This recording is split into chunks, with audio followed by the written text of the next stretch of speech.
चलिए ना तो हम विवाद में नहीं रहल चाहत, लेकिन थोड़ा सा बोलल जरूरी बा। जतने चुप रह बनू उतनी भोजपुरी इंडस्ट्री है। सीधवे कुकुर के मुंह चटे। हाँ तो हम सीधवा ना है।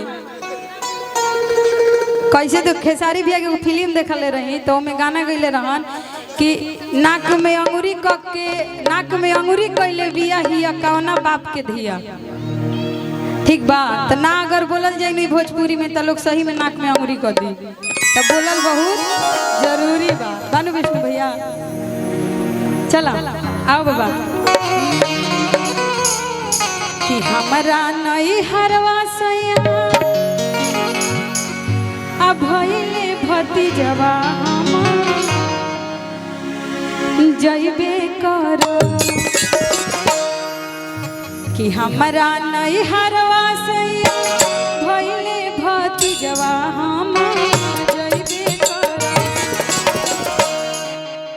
और इहो सोहर हमार मम्मी बतैले रही रउआ सबके सामने गावत नहीं। अभी देखत होगा लगातार हम ये सब मंच पर भी लगातार हमारी ये सब के गाना चलता।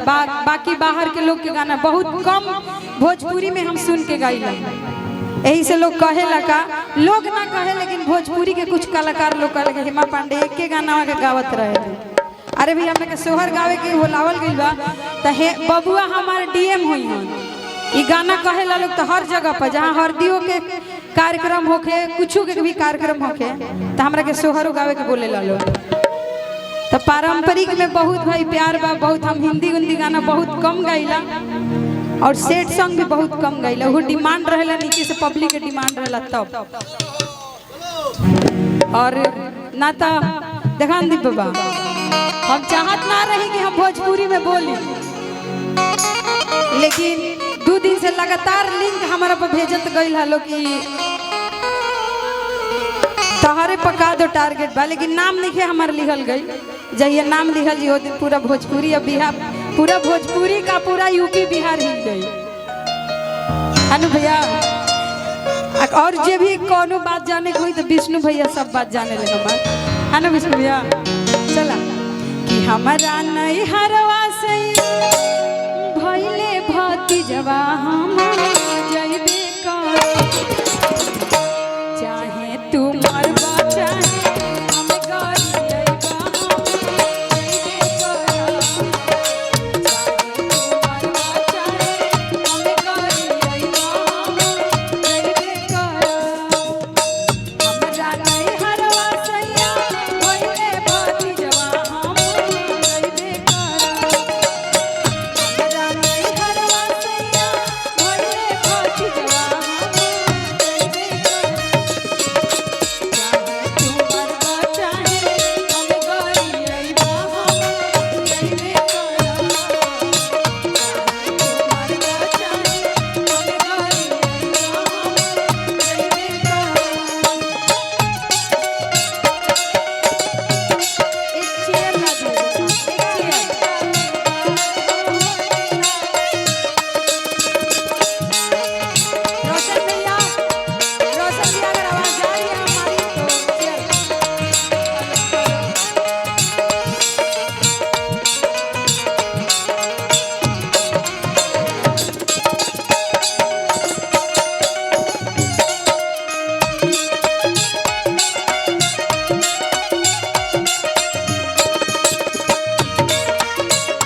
तू हुए धन जइबो नहीं हरवा कैसे रह।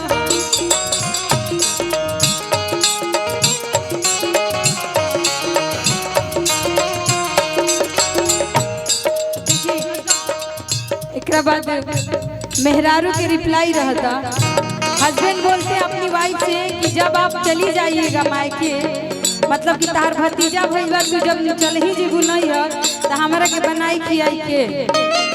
भोजपुरी समझ में आ रहा है? तो देखिए रिप्लाई रहता है उनका, 4 दिन